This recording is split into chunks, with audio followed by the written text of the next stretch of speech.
Welcome to the Women's Lounge tonight, everybody.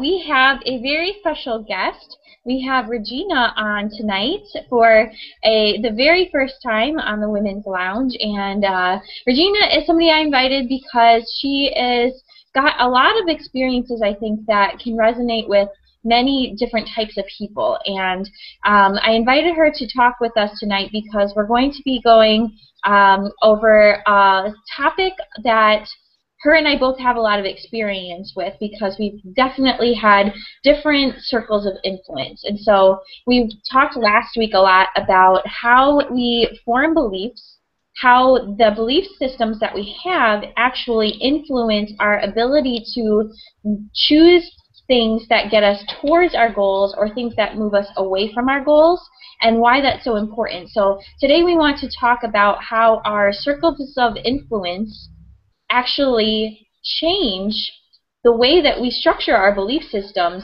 and how by changing our circles of influence or deciding who is in our circle of influence and the amount of influence they have on us, it's going to actually determine how we are handling our belief system.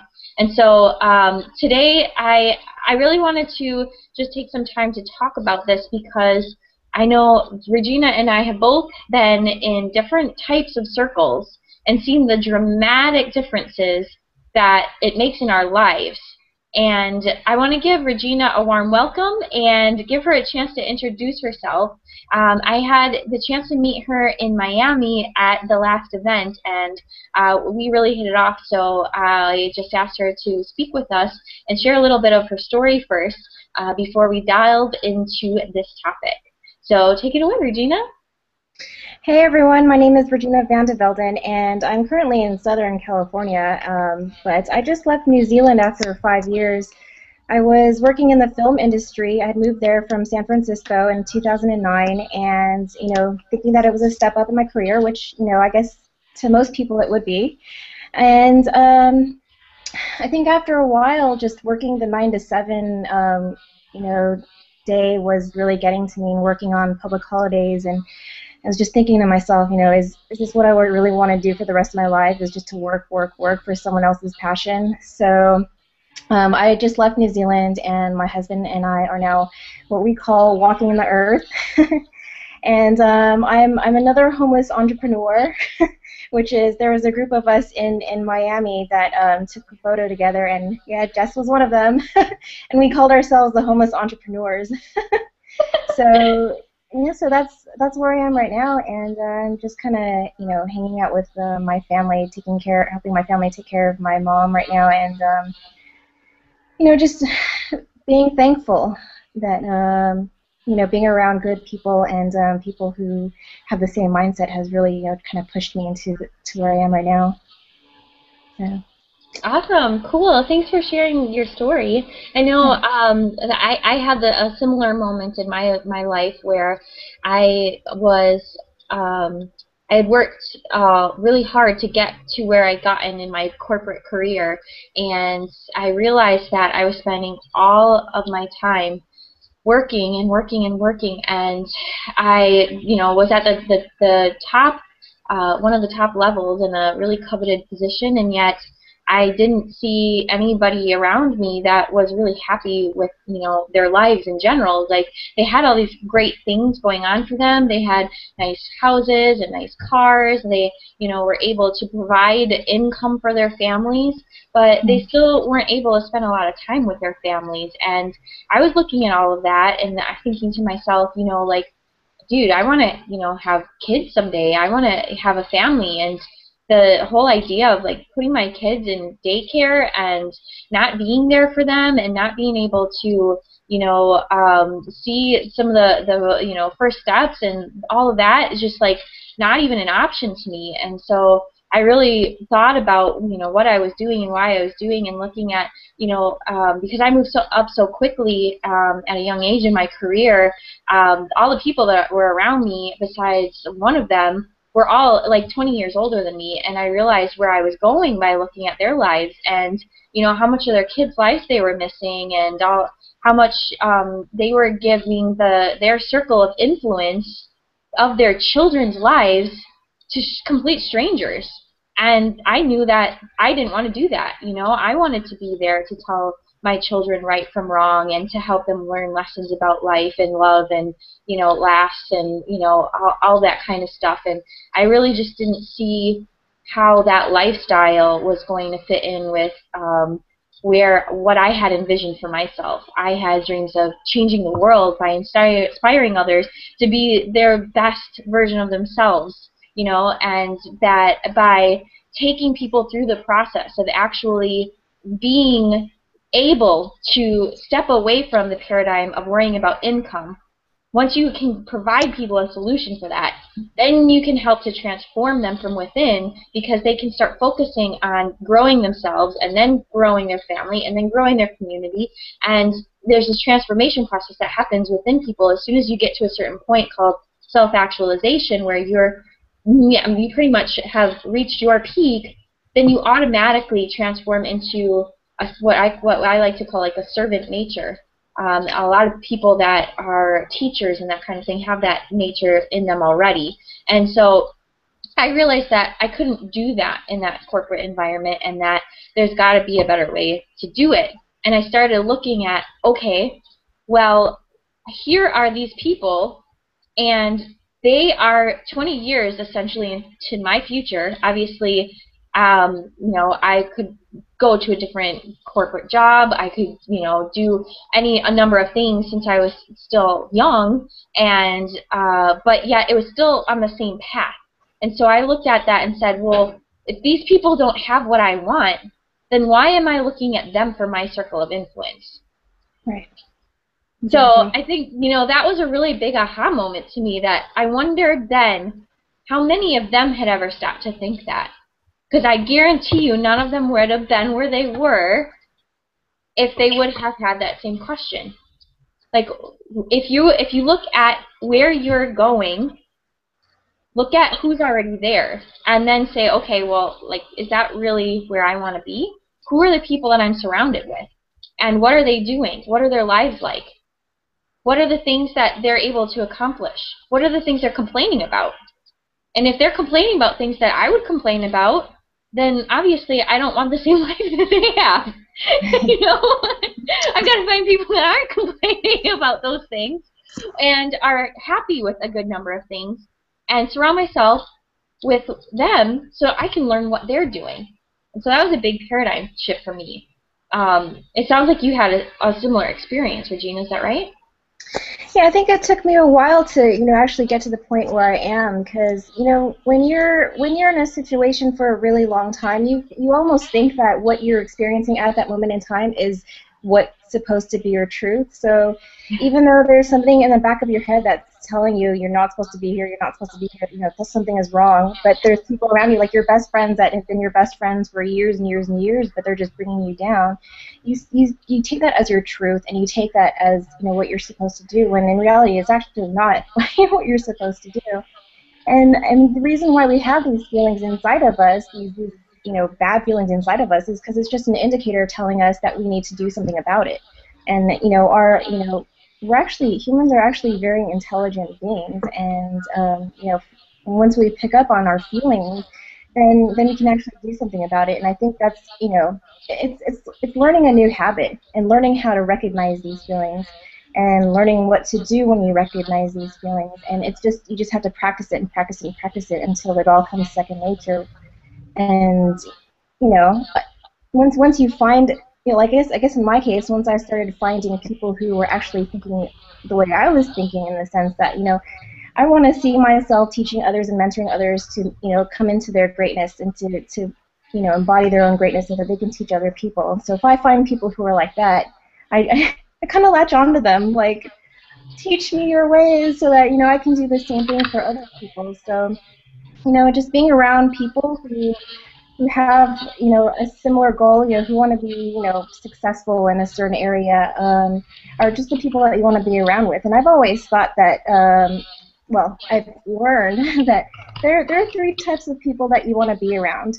One is keeping in mind that you all have the same goal in mind. So one is mentors, a mentor or mentors who are people who are a few steps ahead of you that can pull you along to and guide you to where you want to go. The second type is, your peers, the people who are going through the same thing as you, people that you can bounce ideas off of and really kind of mastermind with each other. And the third type of person is someone who's a few steps behind you, who wants to go in the same direction you do, but someone that you can teach. Because in teaching other people, you're actually learning a lot more yourself, because you're reinforcing what you have learned and what you've been talking about with your friends. So it's an interesting paradigm shift for sure. And then once you realize that you are in the right time, right place at the right time, you're like, well, why didn't I ever do this before? So yeah, so being around the people that want the same things as you. That makes all the difference in the world. I mean, when you start to surround yourself with people that want the same things as you, and not only have that burning passion, that burning desire that you have in similar, you also see that they're willing to take the actions that they need to get there, and they also are willing to help each other out along the way. I think that makes all the biggest difference in the world, because it seems that you can get into certain circles with people that kind of I think the easiest way for me to explain it to people that may have had a little bit less experience, because I've been thinking about this stuff for, I don't know, since I was like in my early 20s, so it's been quite a few years. I think that the easiest way to explain it is that you have every decision we make and every action we take is either in fear energy on the low end of the spectrum, or in love energy in the high end of the spectrum.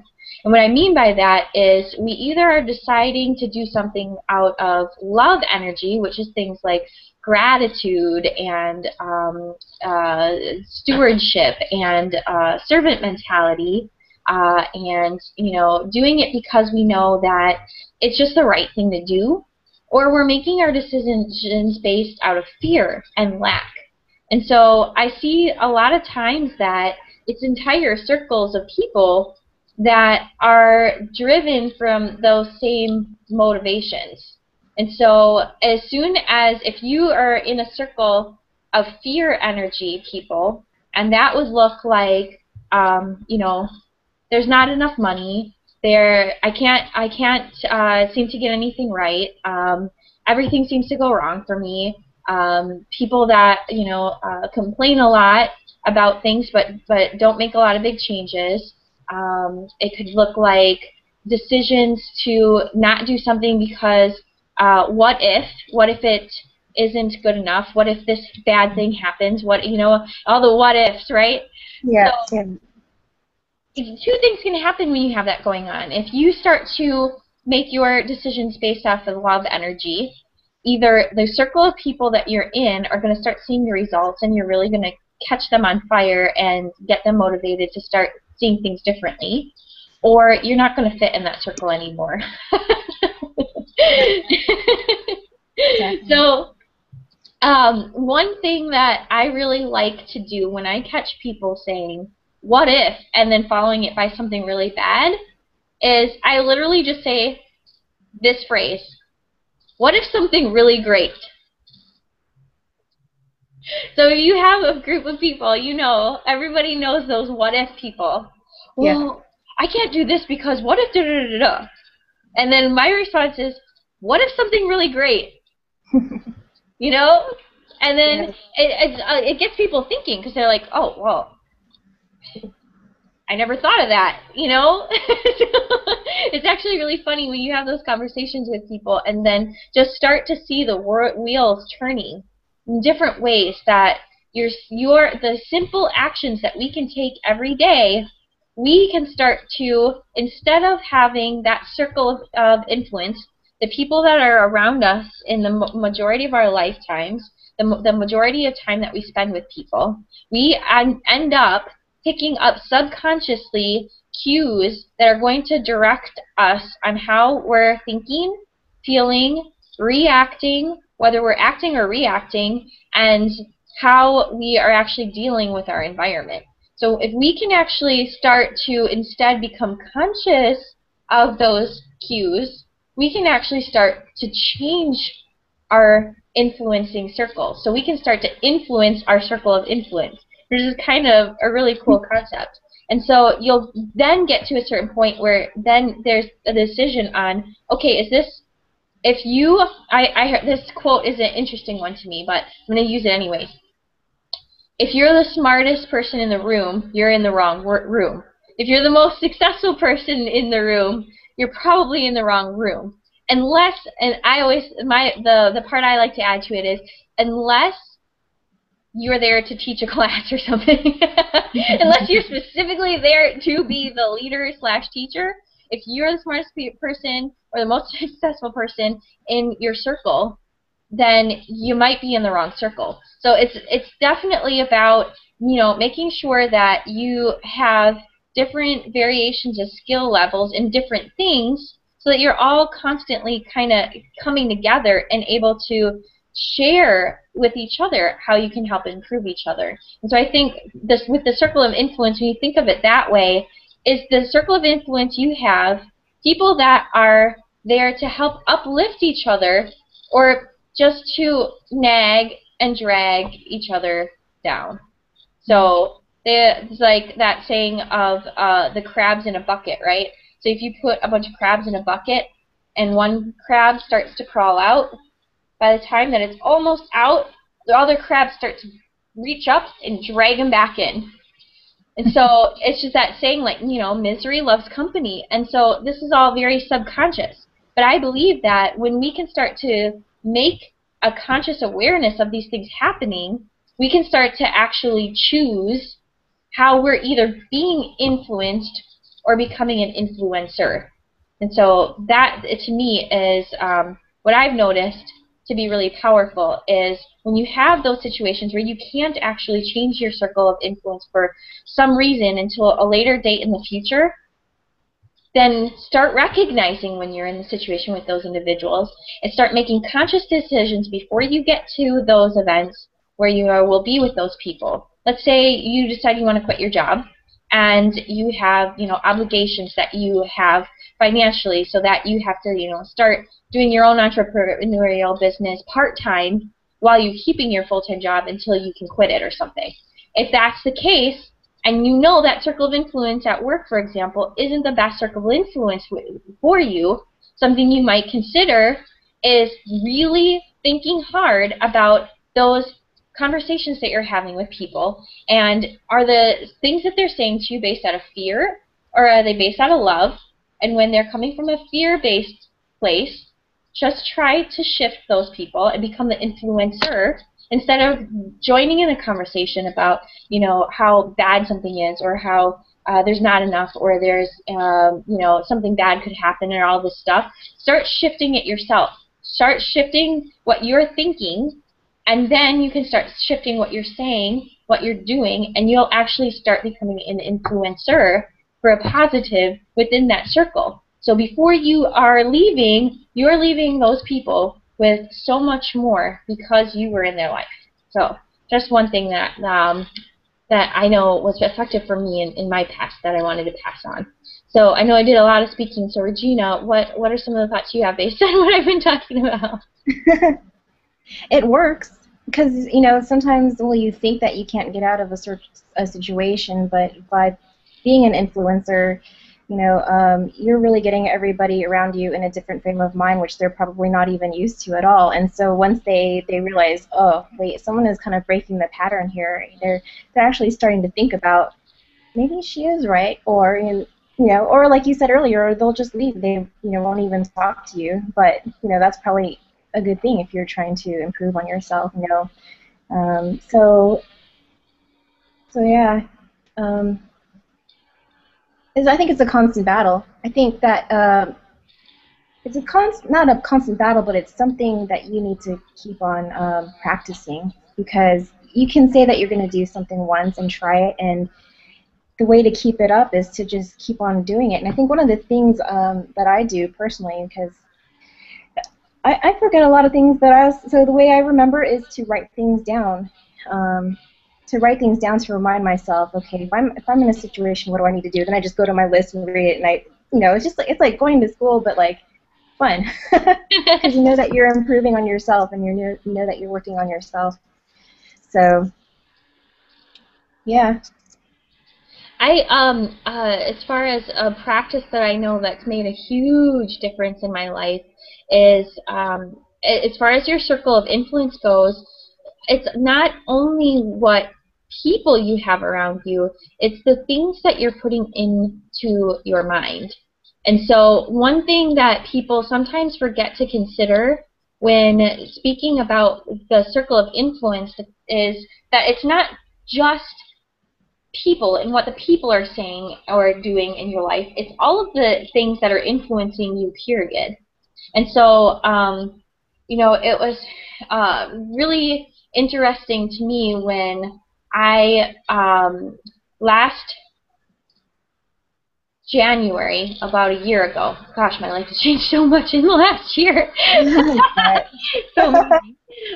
Last January, my mom's, wait, last February, the beginning of last February, my mom's significant other at the time had passed away, and so I went to go stay with her for a little while at her house so that she wasn't feeling alone and was, able to help.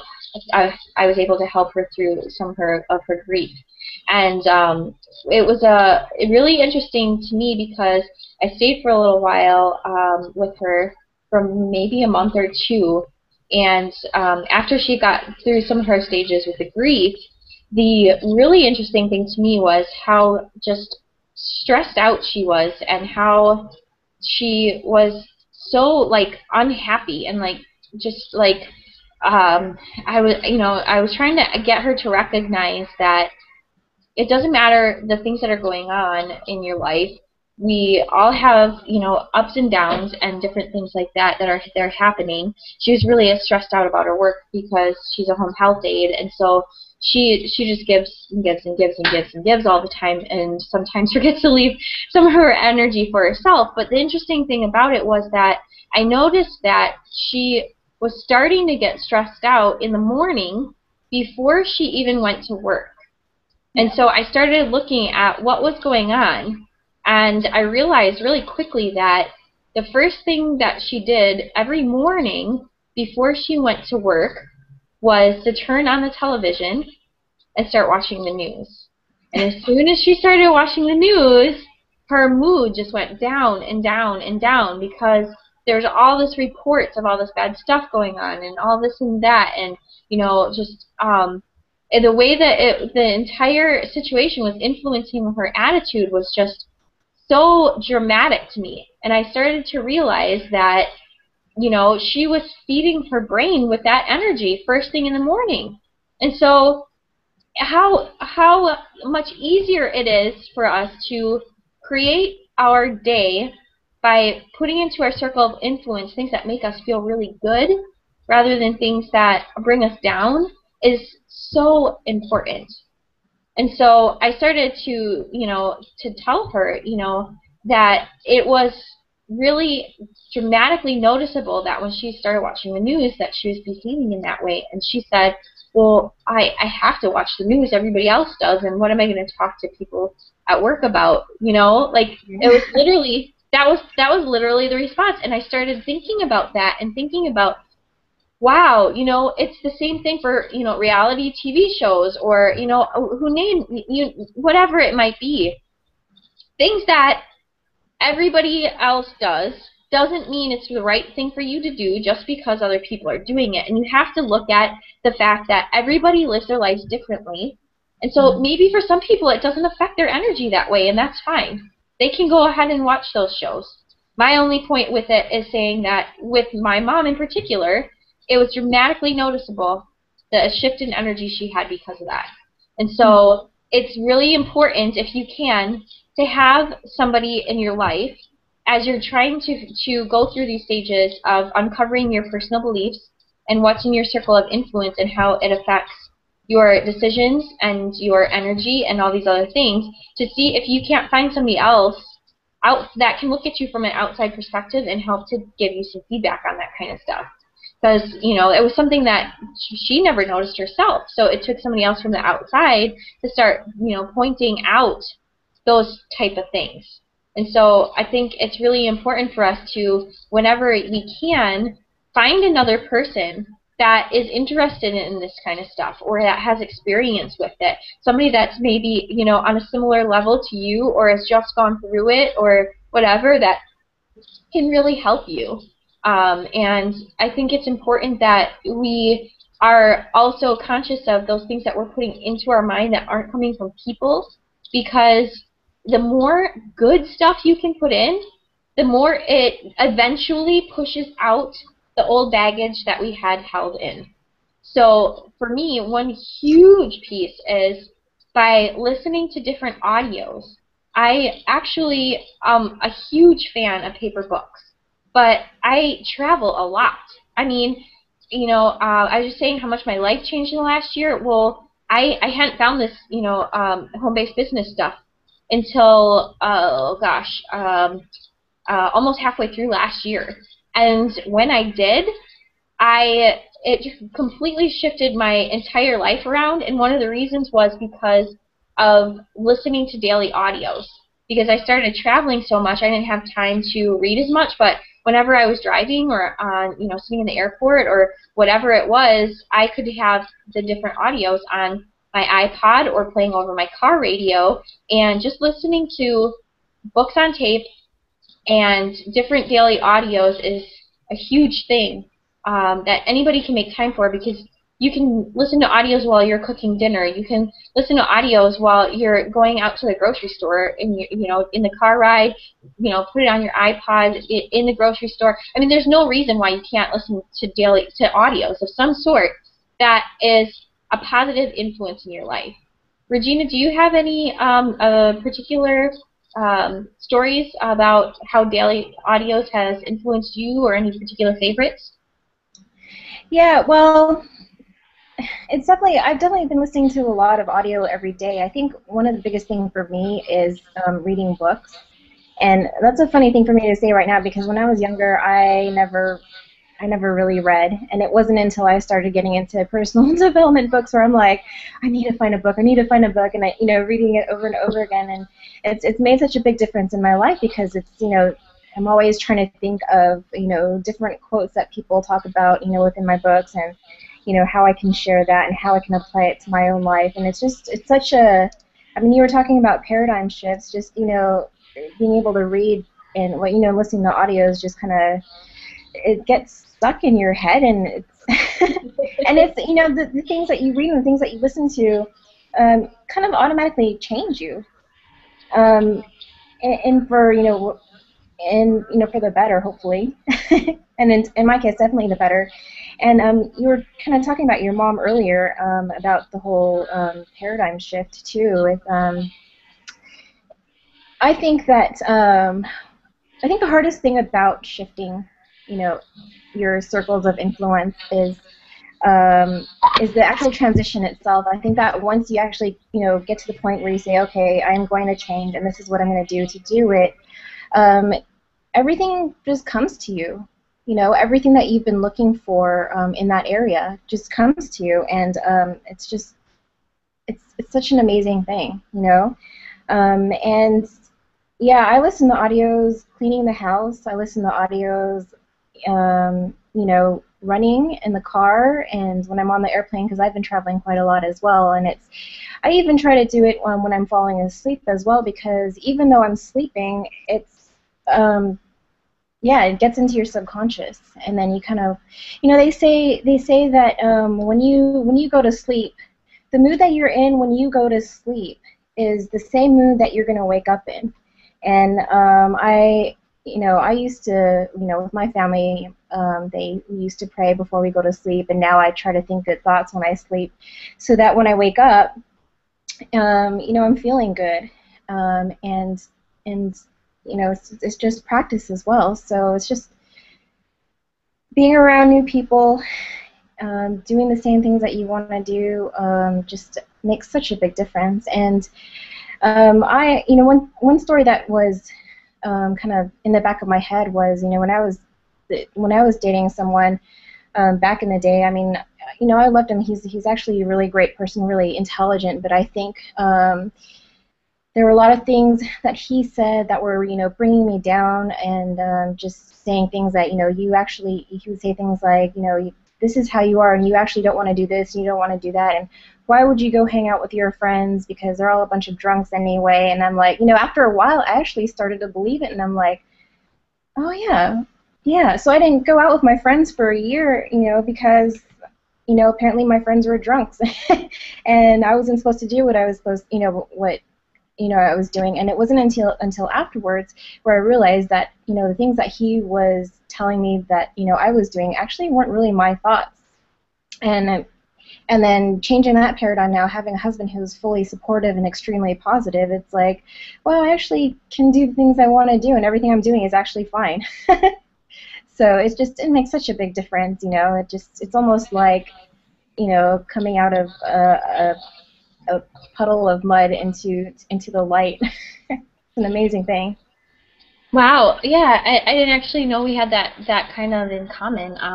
I actually was in a relationship for about 13 years. I married my high school sweetheart, and for fear-based reasons, he ended up being a very negative person in general, in meaning the way that he especially spoke to me.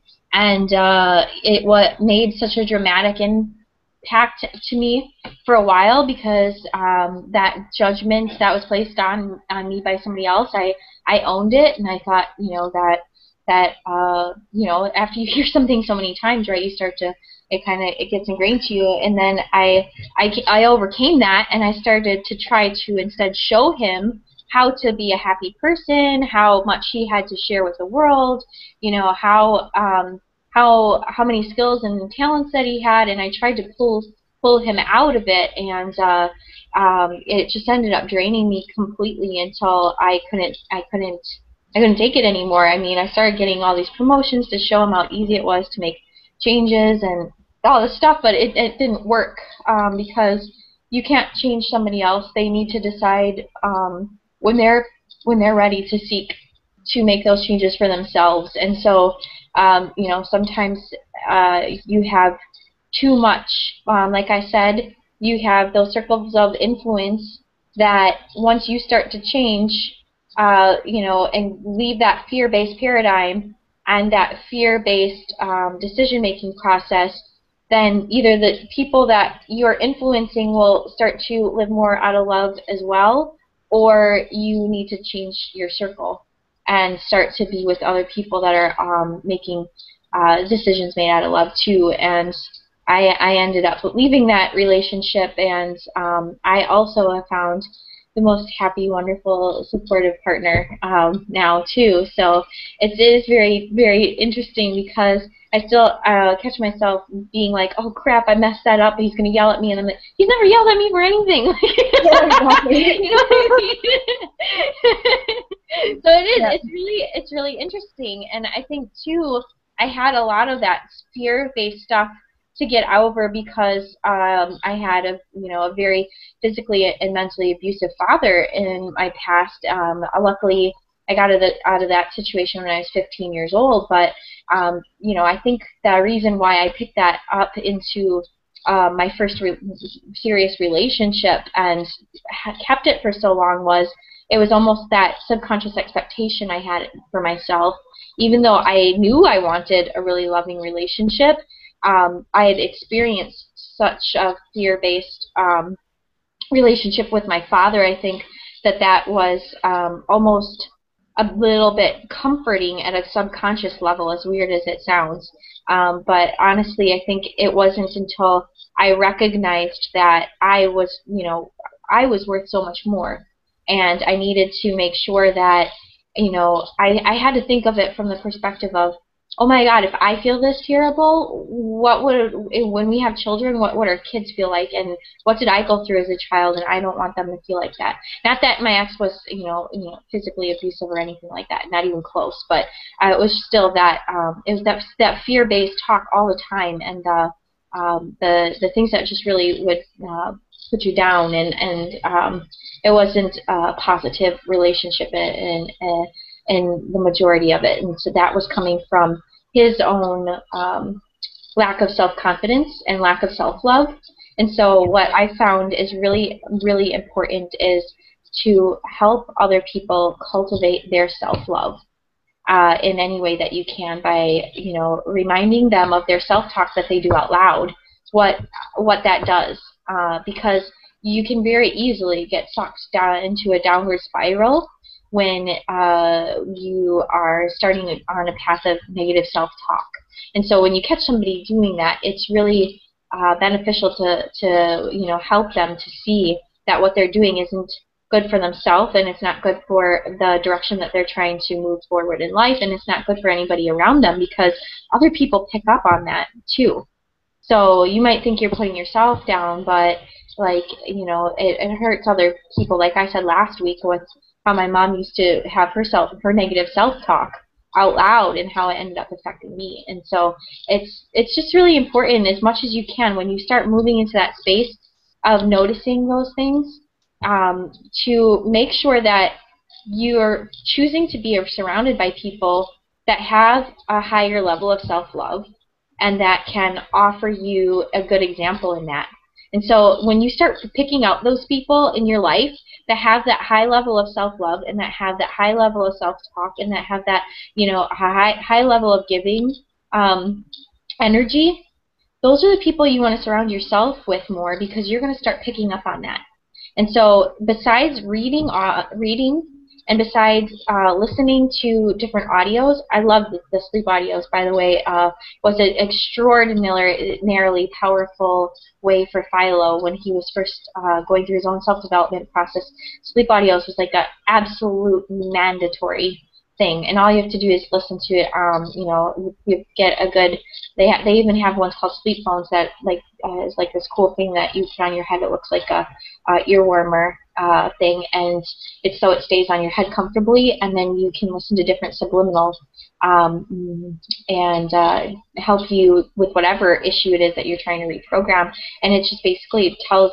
It's like self-talk for you while you're sleeping, and you can even record your own too when you learn how the right ways, the patterns to speak them, so that you can reprogram anything you want to. And so it's really extraordinarily powerful. The mind is always trying to accomplish whatever we've been telling it is the direction that we're headed. And so that's why it's so important to be aware of all of these different things that we tend to overlook, because we're not taught this stuff in school.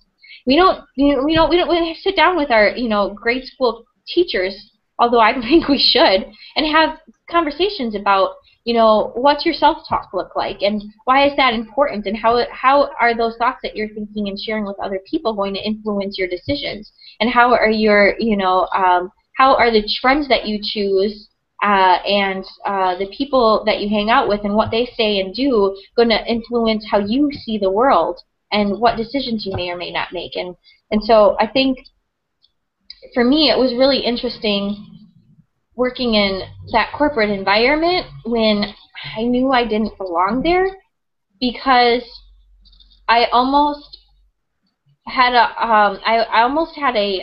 an observer perspective for a lot of it, and there were just so many things that I didn't relate to with people. And I remember my best friend now, who I actually trained him, and then he ended up being, we ended up having a cool parallel career for a little while, where we both had gotten different promotions that were matching and stuff like that. It was really cool. But when I first met him, and I started talking to him about things like how your thoughts affect your reality and stuff, this was, oh gosh, like, I worked there for 8 years. It was probably about 8 years ago. And at the time, I didn't know anybody that was talking like that. Not at work, not, you know, all these other people. Nobody was talking about how to influence your, you know, your circles and who's influencing you and why it's important to monitor your thoughts and stuff like that. So when I started talking about that stuff with people, I was literally called crazy. I was literally, like, everybody's like, oh my God, you're so crazy. Like, seriously. Yeah, And I believe so, it. huh? I believe it. Oh gosh, it's so interesting though. And then it was like, I know this is right. Like there's something driving me in me. I was like, I know I'm right. I'm onto something here. Like I feel like the universe is throwing me downloads. I literally felt like I was getting downloads from the universe, all this crazy information that I'm like, no, I'm totally sure this is the way that things work. And I'm gonna figure out why. And then so finally I started finding books that matched what my thoughts were. And so I have a really interesting experience with this stuff, I think, compared to the way that a lot of people come across it. But I think we all have this sort of we all have these gut feelings about things, and that's our intuition. Like you said, it's that nagging thing that's telling us whether something is right or wrong, and it's there for a reason. It's because we have a connection. We have a connection to it because it's energy, and we all have energetic fields, and it's just like any other type of energy wave forms that are sent out. We can actually literally feel it. We have antennas, so to speak, for these different types of energy. So that's why you get a bad, yeah, literally. It's so funny, is I actually wear my hair like that a lot. So Philo calls it my antennas. um, You so know what? It's interesting. Sorry, I don't mean to interrupt, but what I think is interesting, just along the lines that you're talking about, is finding people that talk the same way. When I met you and Philo, I was like, would they talk the same way I do? No. I was like, it was almost like I came home, and with some of my best friends, when we talk about the things that we talk about with anything really, and I tell them, I'm like, I met this group of people and they talk the same way we do. This is so cool, and it just it gives you that hope that you're actually quite normal, even though some people might not think you're normal, but that's okay. So yeah. And it's yeah. Oh, and what the most awesome thing about it was you guys said that you were going to move to Costa Rica, and I was like, hey, we're going there. Yeah, so and awesome. yeah, totally. It is. It is. It's really cool. I think that that's the one thing. Another thing, actually, Regina, I wanted to mention with the circle of influence is you feel really like a strong resonation towards people that are within that same level as you, because I think it's people that you are supposed to meet for a reason so that you can help each other to learn and grow. So we're all here to learn and grow and to do the best that we can in life. And so I think it's really important when you're given those situations. It's all about what you do with it. Everything, nothing in life is about what happens to you. It's about what you do because of it. And so whether you actually take action when you're given an opportunity or whether you decide to not take action is really going to determine what, kind of things you're able to receive in the future. And so if you're given these opportunities and you don't recognize them and you're not acting on them, then you're going to feel like, oh, well, nothing good ever happens to me. But when you start to actually recognize that, oh, wow, like you said, holy cow, they're kind of talking like I am. This is amazing. And, oh, well, now we found out we're going to, Costa Rica. Like, okay, obviously there's something in store for us in the future that we have to share together. So it's not something we should just be like, oh, what a weird coincidence, and then say goodbye. You know what I mean? Those things that we have to pick up on because they're kind of like cues that we start to recognize that put us in the direction that we need to be going in. And so instead of the word coincidence, I like to use the word synchronicity because it's like it's the way for us to see the path that's being laid out for us based on the vibrations that we've sent out. So if we've been sending out good, positive, thankful, loving things, then we're able to attract situations and take actions that are going to move us towards the places that we want to go in life. And so I know that that's been the case for me, or like I said, in the last 8 months, I have met the love of my life. I've traveled to 25 different states. I've gone to 8 national parks. I've lived in 4 different cities across the United States, and now I'm moving to Costa Rica in 10 days.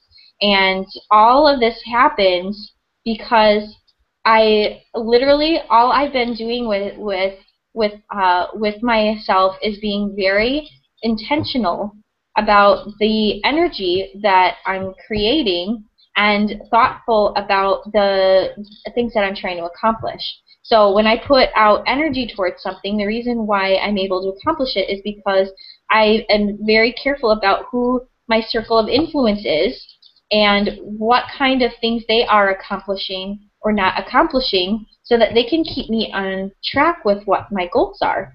So we'll talk about in future episodes specific steps that you can take to actually start really effectively, powerfully creating the situations in your life. I just wanted to speak today about circle of influence because I think it's one of the most crucial first steps that you can make. Because if you aren't aware of the influence the circle of people around you have on you, then you can't take control of it.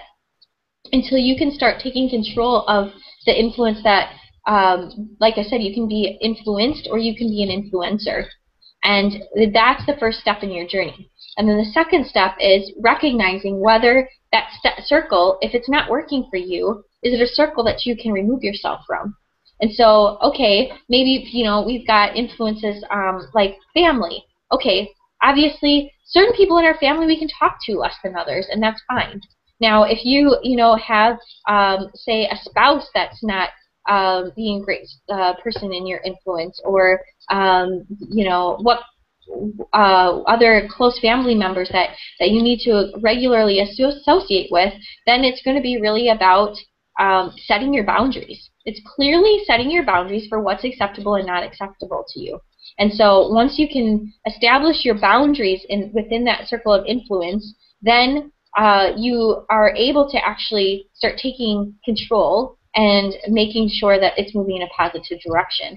And then you can also, like I said earlier, choose to surround yourself with additional people that are in higher circle, well, not higher, but in, I say higher because, like I said, it's, to me, I look at it from the fear and love-based spectrum, and if you look at actually they started to actually scientifically measure this stuff. So this is where this is coming from, okay? So different emotions that are at what we say the lower level, it means that the waves are actually moving, the energetic waves are actually moving in a much slower and wider pattern. So if you look at wavelengths, right, slower and wider would be lower vibration.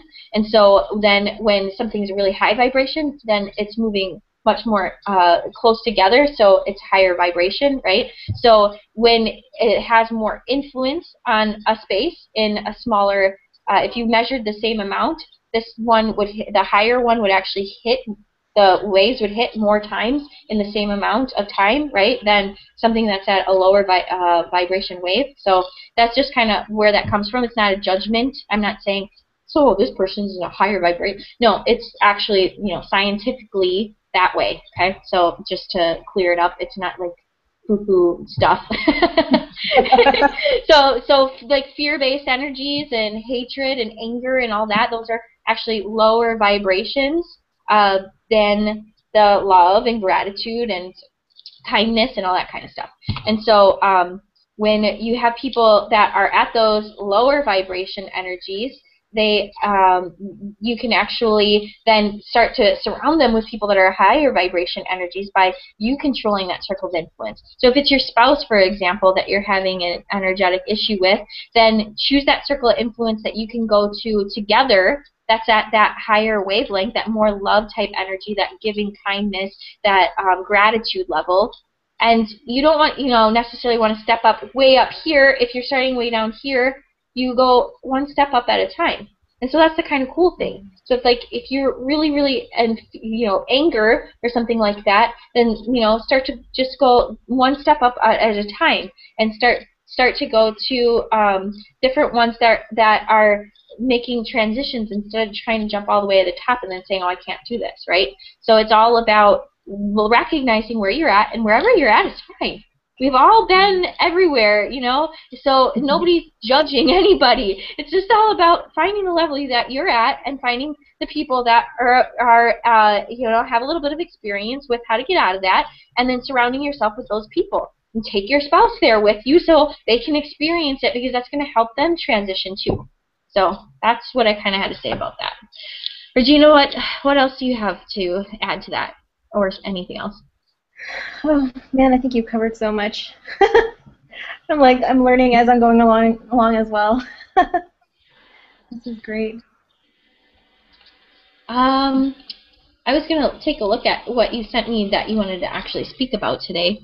I wasn't sure if we covered everything that you had wanted. I did briefly go over it, and that was just the 3 types of people that you really want to hang around with, or, you know, in your circle of influence, and just to kind of help you grow as a person. And I guess one of the last things that I want to say is a lot of the stuff we're talking about so many stories in our personal and professional lives, and the key is this can be applied in any area, because really once you get your mindset right, like really, you know, once you have a really strong mindset where you know where you're going, and if you don't know where you're going, you can find that way.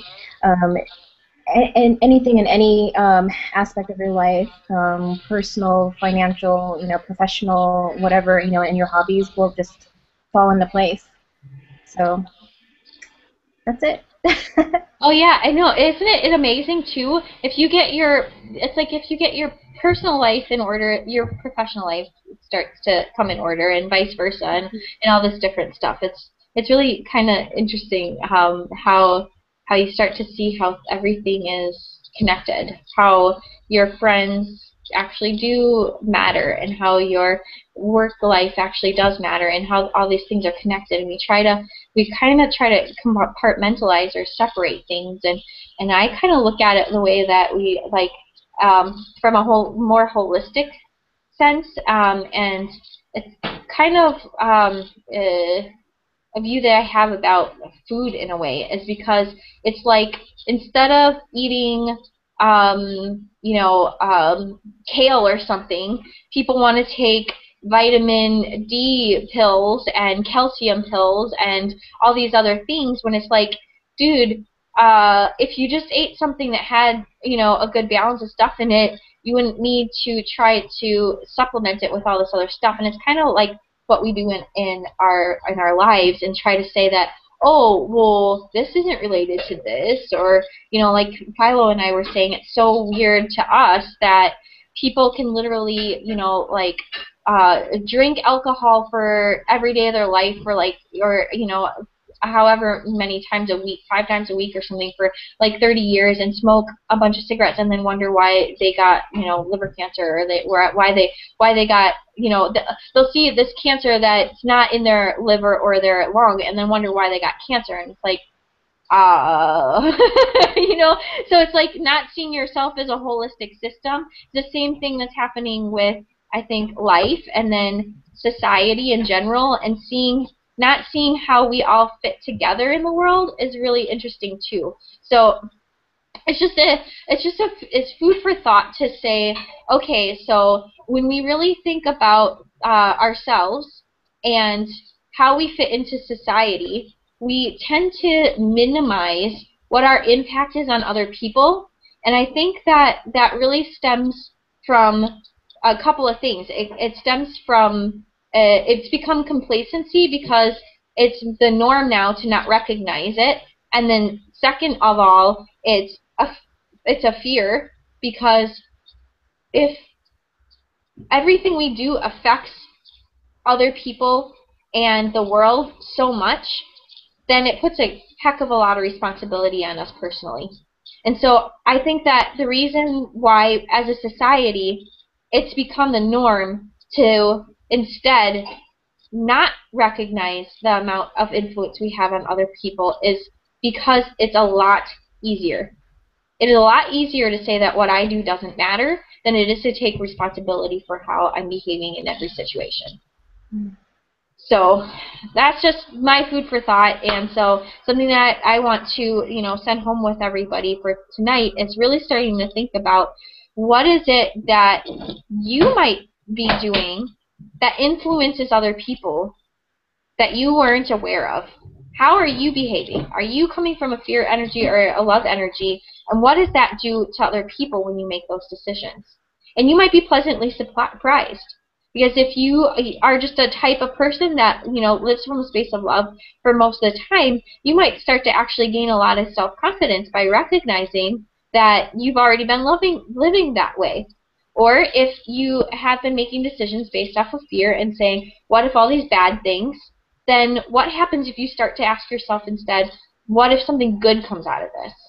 And so when I started doing that for myself, it made the hugest difference because I started talking that way to other people, and then I started actually noticing the changes in them. The next time that something would come up, they would actually start thinking about it differently. And so just a little bit of food for thought is start recognizing those behaviors that you have in yourself.